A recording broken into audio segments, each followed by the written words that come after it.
My son dropped me an old house by saying that it is good place for me. So I changed I will and adopted Thai nurse. The iron gates of Evergreen Manor slammed shut behind David's Cadillac, like a trap snapping closed.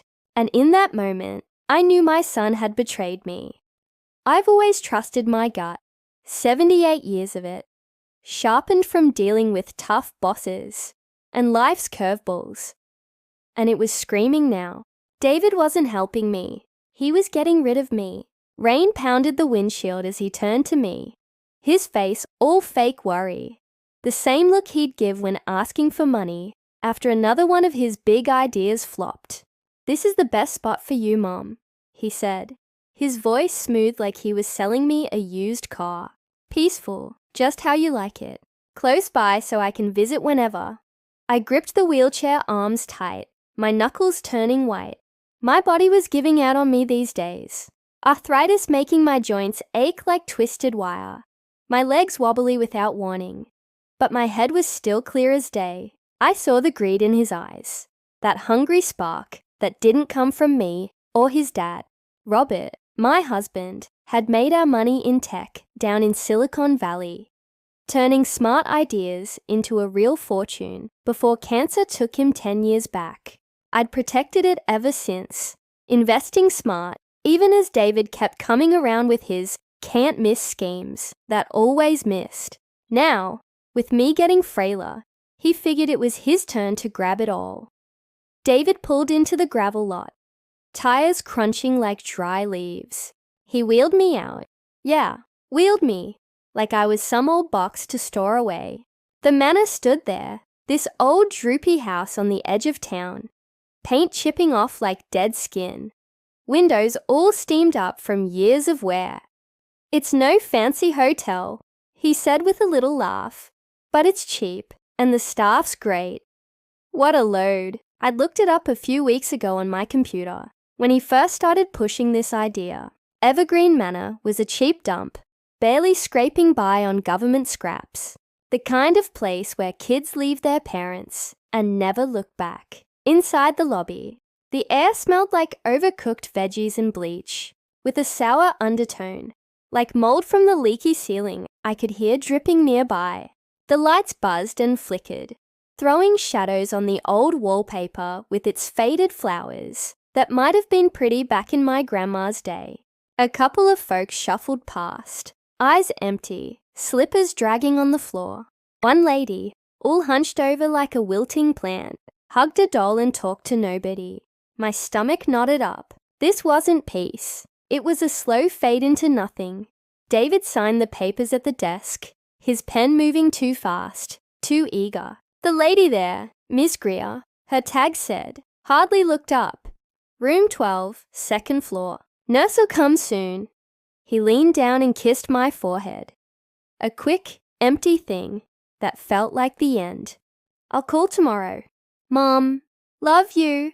And then he was out the door, engine revving, his taillights disappearing into the rain. I was alone. Ms. Greer pushed me to the elevator, the doors creaking open like they hadn't been oiled in years. My mind raced back over how we got here.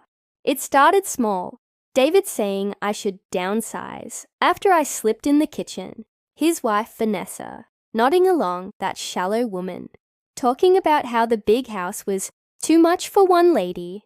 Then the doctor visits. The chats about assisted living, like it was some resort. I'd trusted him, my only boy, the kid I'd raised mostly solo. While Robert worked late, I dipped into savings for his dreams.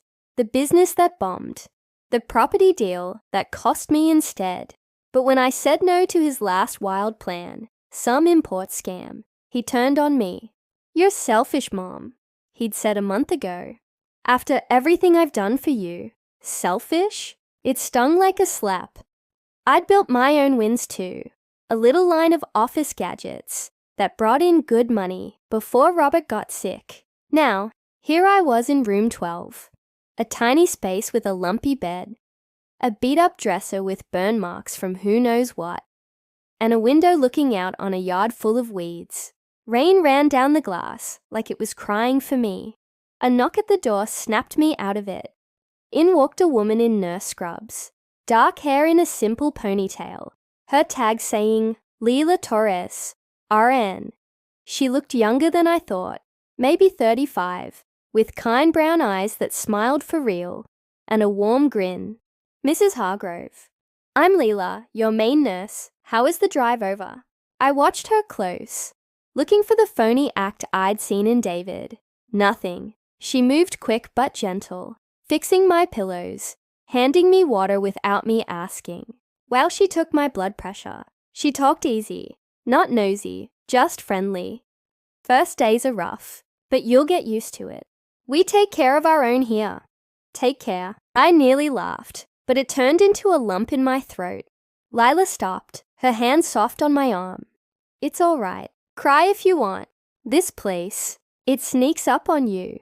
That night, as the manor quieted down, creaks in the walls, coughs from down the hall, I couldn't sleep. The blanket was thin and scratchy.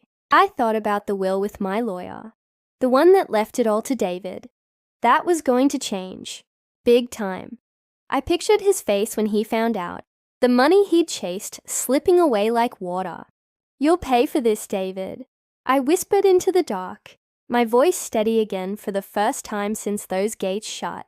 Every penny, every lie. This old house, it's where your mess ends. The days at Evergreen Manor blurred together, like watercolors running in the rain. Morning started with the clang of a breakfast cart rattling down the hall, bringing trays of oatmeal that tasted like paste and coffee, weak enough to count as dishwater. Afternoons meant bingo in the common room, where I'd sit with a stack of cards, marking numbers called by a bored aide who mumbled like she was reading a grocery list. Evenings faded into the drone of a TV tuned to old reruns, the volume cranked up for folks whose hearing had gone the way of their memories. And through it all, the distant cries, someone calling for a mom long gone, or just plain confusion echoing off the walls. It was a rhythm, all right, but one that ground you down slow, like sandpaper on skin. The place itself felt alive in a tired, broken way. Water dripped from the roof in the corners, staining the ceilings with brown rings that spread like bruises. The medical stuff was ancient, blood pressure cuffs that pinched too hard, machines that beeped like they were on their last breath, and that smell, always there under the bleach, mildew, seeping from walls that had soaked up too many storms. I'd catch myself staring at the cracks in the plaster, thinking how the whole building seemed to sigh, just like us inside it. David, he vanished faster than a bad dream. No call the next day, like he'd promised. Instead, a week in, an email popped up on the little tablet the manor let me borrow. Swamped with work, Mom. Business trip next week. Hang tight, as if I were a loose thread he could ignore. I wrote back, asking him to come get me, saying the place made my bones ache worse.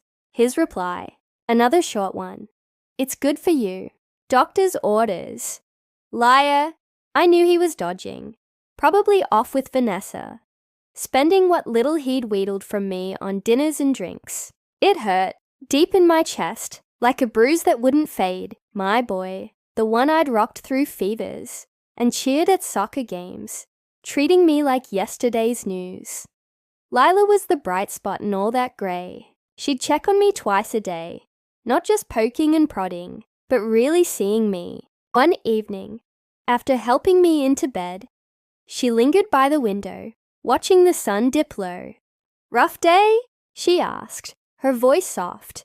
I shrugged, but the words tumbled out anyway, just missing home, and wondering why my own son left me here like this. She pulled up a chair. No rush to her shift, like the other nurses who bolted at the bell. Families can be complicated. Mine sure is. I'm raising my girl Sophia on my own. Her dad took off years ago, chasing some dream in the city. I work doubles here just to cover daycare and bills. Minimum wage doesn't stretch far. Her honesty cracked something in me. Lila wasn't much older than David, but she carried the weight of the world without complaint. Scrubs always neat, smile ready, even when her eyes were tired. The other staff, they were ghosts, shuffling meds and wiping spills with half-hearted swipes. One aide, Tina, snapped at a resident for spilling juice, muttering, "These old folks, always making messes." But Lila, she'd kneel down, clean it up gentle, and chat like it was no big deal. As the weeks dragged, I started opening up more. One night, after the lights dimmed, I told her about David, how after Robert died, he'd moved back in for a bit, all helpful son at first. But then the asks started. "Just a loan, Mom, for this opportunity." I'd given in a few times, watching my nest egg shrink on his investments that went bust, tech gadgets that flopped, a bar he swore would boom. Robert and I had built that money fair and square, him with his patents, me selling those office chairs that eased backs like magic. I'd fought off bigger sharks in meetings, negotiating deals over coffee, proving a woman could hold her own. But David, he saw me as an easy mark, especially when the fall started and the doctors talked care options. "You're slowing down, Mom," he'd say, like I was a car to trade in. Lila listened, nodding, her hand warm on mine. "Sounds like he took you for granted. You deserve better." That hit home. While she talked, I'd overhear the staff gossip in the halls, whispers about families who dumped grandma and ghosted, or how the owner, some slick guy named Hargrove, no relation thank God, skimmed funds for his fancy car. One afternoon, pretending to nap in the lounge, I caught two aides chatting. Another one bites the dust. Son signed her in, hasn't shown since. Place is falling apart, but he don't care. Pockets the budget for himself. Corrupt, through and through. The manor was starving on scraps. Residents going without because money went elsewhere. I wasn't broken though. No, I was simmering, waiting. My mind ticked like a clock, plodding quiet. I still had access to my accounts through that tablet. Small. Moves. Freezing a card here. Alerting my lawyer there. David thought he had me cornered. But this old house was teaching me patience. The kind that bites back. One quiet morning, as Lila helped me with breakfast, I slipped a folded 20 from my sweater pocket, the last of my cash stash. "Here," I said, pressing it into her hand. "For Sophia. Buy her something nice." Her eyes widened. "Mrs. Hargrove, I can't, you can, and call me Eleanor." I squeezed her fingers. "You're the family I deserve." Months slipped by at Evergreen Manor, like sand through my fingers, but under Lila's watchful eye, my health held steady, no major falls. My aches managed with meds that actually worked. She had a knack for it, spotting when I needed a pill before the pain hit, or just a quiet chat to keep my spirits up. But while my body cooperated, my mind sharpened like a knife on a whetstone. I wasn't fading, I was focusing, turning this place's gloom into fuel. The manor kept showing its ugly side though, a reminder of what neglect did to folks like us. It hit home hard one Tuesday morning.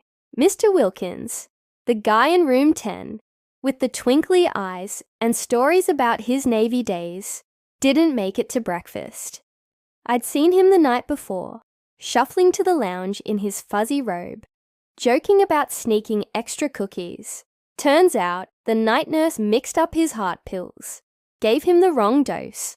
By dawn, he was gone. Just like that, the staff hushed. It up quick, wheeling a covered gurney past my door while residents whispered in the hall.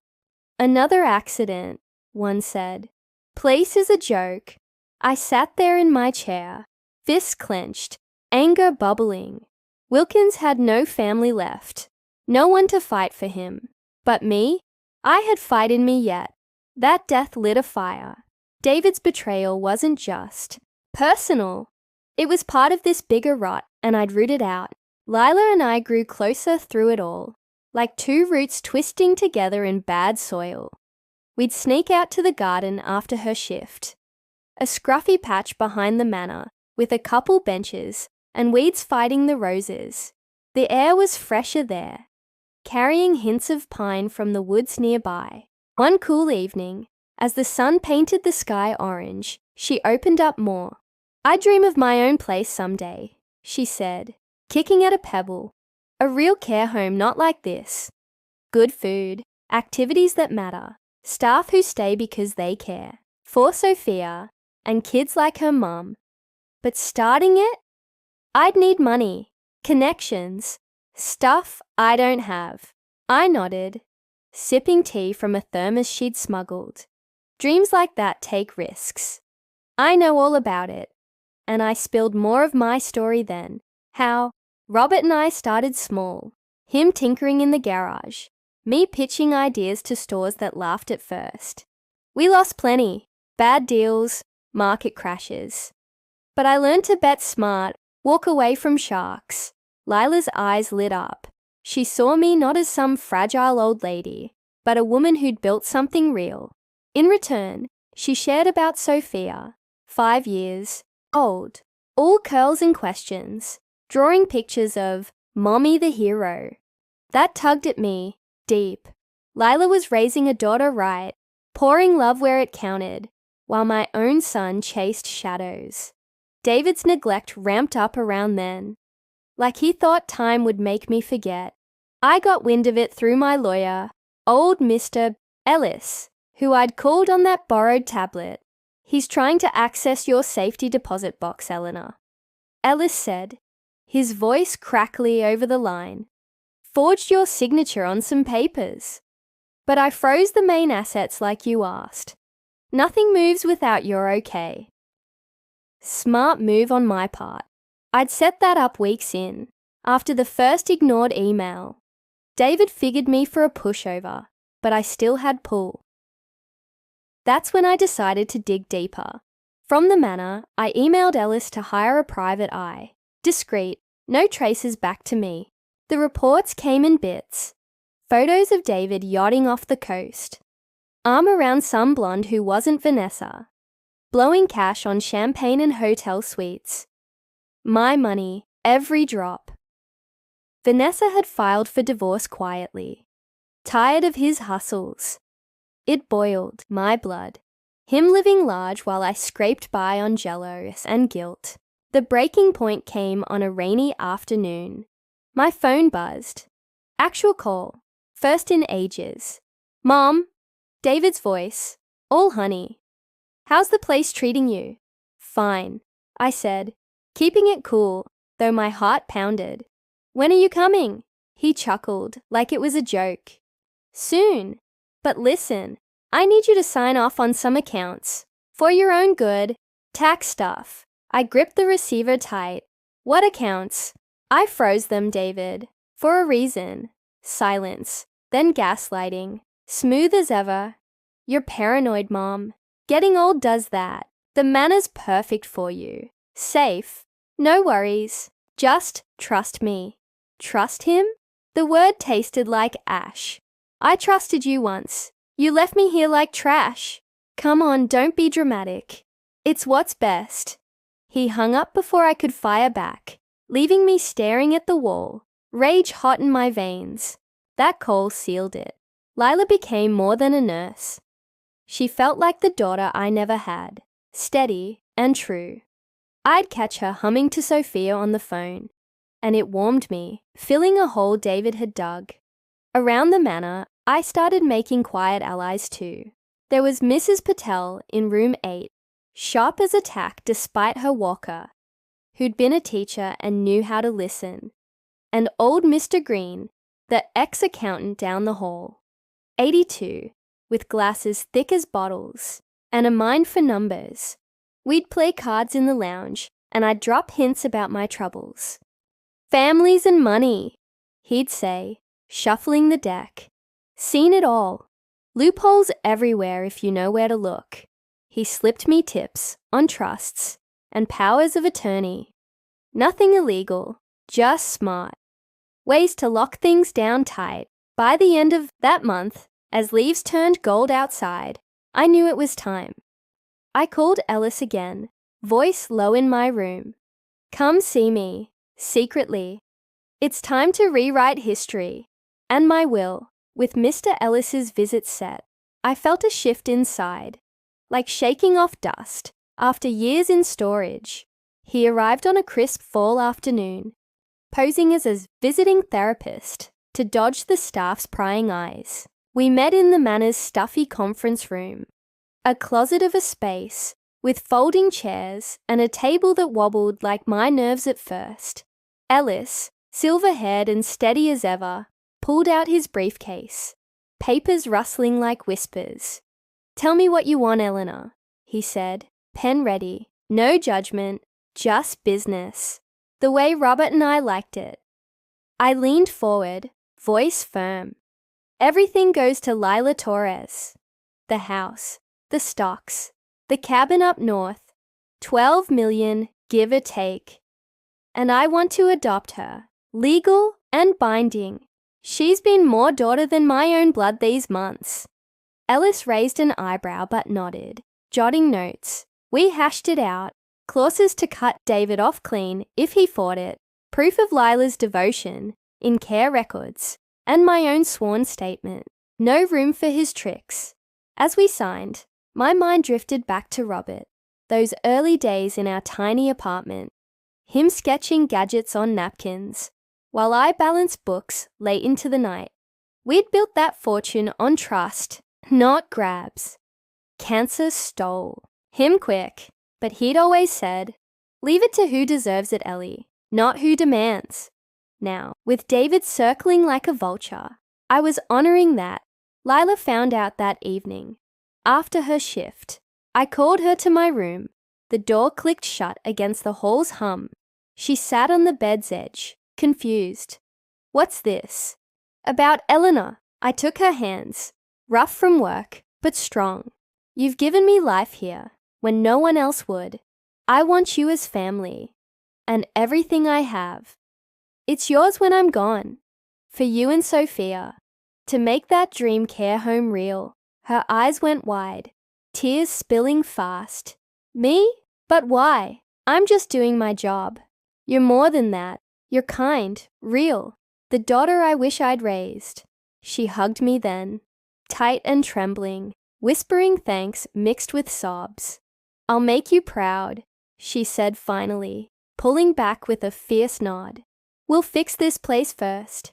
Better meds, real meals. Honor you every step. It felt right, like mending a tear in an old quilt. The adoption papers went through quick. A quiet courthouse trip the next week. Ellis driving us under the radar. Judge called it heartwarming. Stamped it done. Lila Torres Hargrove. Official. I smiled at the name, feeling lighter than I had in years. Meanwhile, David was starting to squirm. My freezers on the accounts pinged his alerts. He'd been dipping in small, thinking I wouldn't notice. A frantic email came. Mom, what's going on? Call me. I ignored it, letting him stew. Then, out of the blue, he showed up. First visit in months, pulling into the lot in a rental car. His Cadillac probably repossessed. I was in the lounge, pretending to knit, a hobby I'd picked up to pass time, when Ms. Greer buzzed him in. Your son's here, Mrs. Hargrove. He strode in, all smiles and cologne, bending to hug me awkward. Mom, you look good, missed you. Liar's grin, but his eyes darted, hunting for weakness. Vanessa wasn't with him. Divorce papers. I guessed from the PI's latest report. We sat in the garden, him on the bench, me in my chair. Heard about the accounts, he said, casual, like weather talk. Why freeze them? I was just managing, for your safety. I played frail, voice quivery. Oh, David, it's all so confusing. The man is fine, but I worry. Inside, I burned, watching him sweat, knowing he was here for the keys, not me. He pushed. Sign this. Power of attorney, full access. Then I can sort it. I shook my head slow. Talk to my lawyer. He handles it now. Frustration cracked his mask. "Come on, Mom. You're slipping. Let me help." That's when the whispers started. Staff in the hall. One aide murmuring to another about the will change. After overhearing Leela on a call to Ellis, David caught it, ears perking like a dog's. "Will? What will?" I met his gaze, dropping the frail act just a touch. Enough steel in my eyes to make him blink. "You left me in this house, son. Said it was good for me. Now watch me build a new one. Without you." He went pale, standing abrupt. "This is crazy. You'll regret it." But he stormed out, tires spinning gravel. I sat there after, heart-thumping victory. Lila found me later, squeezing my shoulder. "You okay?" "Better than ever." We laughed quiet, plotting the next steps. Trouble brewed elsewhere, though. The owner, that weasel Hargrove, still no kin, thank heavens, announced renovations. Code for evictions to flip the place for condos. Notices went up. Residents out in weeks. Panic rippled. Folks like Mrs. Patel packing sad boxes. But I'd been ready. Through Ellis, I funneled anonymous donations. First chunk from a small trust I'd hidden. Enough to stall the bank loans he needed. Lila spread word it was a benefactor. But we knew. The evictions froze. Hargrove fumed in meetings. But the manor breathed easier. David's greed had backed him into a corner, and I held the map out. This old house wasn't my end. It was his. The leak hit David like a freight train, and I couldn't have timed it better. My private eye, that quiet pro Ellis hired. Accidentally, let slip the will's details through a fake tip to David's circle. Nothing traceable. Just enough buzz in the right ears. By week's end, his phone blew up with questions from so-called friends, and I got the first real sign. A string of voicemails, his voice rising from calm to crack. "Mom, what the hell? Adoption? That's not funny. Call me now." I deleted them one by one, feeling a grim satisfaction. He'd spent years thinking he owned my future. Now he saw it slipping to someone who earned it. He cracked fast. Reports from the PI showed him scrambling, selling off gadgets, calling old partners for loans that went nowhere. But I wasn't done. Ellis had tipped off the feds about the forged papers and small-time embezzlement. David siphoning from my accounts, disguised as gifts. They came calling at his door, badges flashing, hauling files. I testified from the manor, hooked up to a laptop in my room. Voice steady over video. He manipulated me after my husband died. I told the investigator, a kind-faced woman with a notebook. Started small, then bolder. I trusted him. "My son, for God's sake." She nodded, piecing it together with bank records I'd saved. It wasn't just revenge. It was justice. Plain and simple. David's empire. Ha, what a joke. Tumbled like a house of cards. His latest venture, that import scam, folded under audits. Creditors swooped in, seizing the yacht, the condo, even his watch collection. Vanessa bolted official-like, divorce final, with her taking half what was left. I got a photo from the PI. Him alone in a motel room, looking smaller than the boy I'd tucked in at night. Flashbacks hit me hard then. David as a kid. All gap-toothed grins and hugs after school. Robert tossing him a ball in the yard.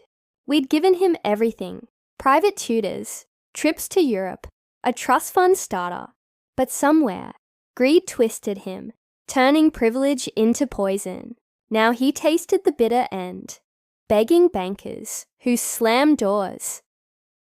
He stormed the manor 2 days after the raid, face red as a beet. Barging past Ms. Greer like he owned the place, Lila spotted him first, radioing security, while I waited in the lounge, calm as a still pond. "Mom!" he bellowed, spotting me. "This madness ends now. Adoption. The will. Fix it, or I'll drag you to court myself." I looked up from my book, voice even. "Sit down, David. Or don't. Your choice." He paced, fists clenched, voice dropping to a hiss. You think you can cut me out? After all I've done, I took care of you, got you here safe. Lila stepped in then, arms crossed, her new last name giving her steel. Back off, Mr. Hargrove. You're harassing her, my mother. She hit the alert button subtle. Cameras rolled, catching every threat, every wild gesture. Security hauled him back, but not before he spat. You'll regret this, old woman. The footage went straight to Ellis. Gold for any protection order. With that mess behind, Lila and I got to work transforming the manor. The donations I'd funneled grew, first from my hidden pot, then early estate shifts. We turned it non-profit, kicking out owner Hargrove with a board vote, an exposé in the local paper. Neglect and Greed at Evergreen. The headline read, My anonymous quotes painting the picture. Skimmed funds. Ignored repairs. Lives lost. Reporters swarmed. Donations poured in from folks tired of the same old stories. Renovations started quick. New roof to stop the drips. Fresh paint chasing away the gloom. A kitchen for real meals, not slop. Residents perked up. Mrs. Patel led book club in the revamped lounge. Mr. Green balanced the books with a grin. Lila ran it like a dream, hiring staff who cared. Turning the old house into a haven. For you, Mom, she said one day, showing me the plaque. Eleanor Wing, built on compassion. David tried fighting the will in court. Of course. Hired a sleazy lawyer. Claimed I was incompetent from age. But we were ready. Ellis shredded him. Medical records showing my sharp mind. Witness statements from Lila and residents. The adoption papers, ironclad. The judge, a no-nonsense type, ruled quick. Clear intent, no coercion. Case dismissed. David sat there, suit rumpled, eyes hollow as the gavel fell. He showed up one last time a week later, at the manor's gates after dark. Unshaven, coat thin against the chill. Security called me. I went out, Lila at my side. Mom, please, he begged, voice breaking. I messed up. Forgive me. Just a share. Enough to start over. Family sticks together. I looked at him, the boy and the stranger all mixed up. Family. You chose money over me. Left me to rot in this place you called good for me. Now live with your choices. Lila squeezed my arm. We turned away, his pleas fading behind us. He slunk off into the night, broken. And me? I felt free, the weight lifting, like fog burning off. Looking back, those last months at Evergreen Manor, no, at the Eleanor Haven now, felt like waking from a long, bad dream. The place had changed, blooming under Lila's steady hand. And so had I. No more drips from the ceiling or shadows in the corners. Sunlight poured through new windows, and the air smelled of fresh bread from the kitchen instead of stale regret. I had my own suite now, with a view of the garden we'd expanded. Roses thriving, benches for chats that mattered. At 80, my steps were slower, but my heart, stronger than ever. Lila made sure of that, checking in like family, not duty. She ran the haven like a pro, turning it into the care center she'd dreamed of. Non-profits backed us. Residents stayed long-term, and word spread. This was where you went to live, not just wait. Sophia visited often, that curly-haired spitfire calling me Grandma L, with hugs that squeezed the loneliness right out. Lila even added a touchstone, a little garden plaque with my name. For the woman who taught us family is chosen. It warmed me, filling the spot David had hollowed out. David! He faded like smoke. After the court loss, the feds nailed him for fraud. Those forged docs and embezzled bits, adding up to real charges. Bail denied. He sat in county. Then a plea deal landed him community service and probation, but the damage stuck. Bankrupt. Alone. Crashing on couches with friends, who ghosted quick. The PI's last report showed him in a dingy apartment, No yacht, no flash, just echoes of the mess he'd made. It should have hurt more, seeing my boy fall so hard, but it didn't. He'd chosen his path, leaving me in that old house, like discarded mail. Now, he lived the isolation he'd wished on me, poetic in a sad way. The real turnaround came with the gala, Lila's idea to fundraise for expansions. We held it at the family mansion, the big place on the hill I'd built with Robert. It was hers now, per the will, but she insisted I host. "You're home, Mom," she said, arm in arm as we walked the grand hall. Caterers bustled, lights strung like stars, guests mingling. Locals, donors, even a few old business pals who'd heard my story. I wore a simple dress, the one from Robert's last good day, feeling like me again midway through as folks toasted the Haven's success. The news flickered on a side screen, muted but clear. Local man sentenced in elder fraud case. David's face, gone and guilty, pleading no contest. Gas rippled. Lila squeezed my hand. I raised my glass then, voice carrying over the room. To second chances, I said simple, to choosing family that lifts you, not leaves you. And to this house, once a home of memories, now a legacy for the future. Applause thundered. Sophia ran up, hugging my legs. In that moment, revenge tasted sweet, not bitter, but like justice served warm. Later, alone on the porch with Lila, stars winking overhead, I told her about the codicil, the secret clause in the will, a small trust for David tucked away, 5,000 maybe, enough for a fresh start, but only if he shows real remorse, writes a letter, volunteers at the Haven, proves he's learned. She nodded, eyes soft, generous, even after all that, maybe. Or maybe just hoping the boy I raised peeks through. But he never did. No letter came, no knock at the gates. The money sat, untouched, like his chance at redemption. As the night wound down, I stepped to the railing, breeze cool on my face. The manor lights glowed in the distance, a beacon against the dark. "The house you left me in, David," I whispered to the wind, a faint smile tugging my lips. "It's my empire now."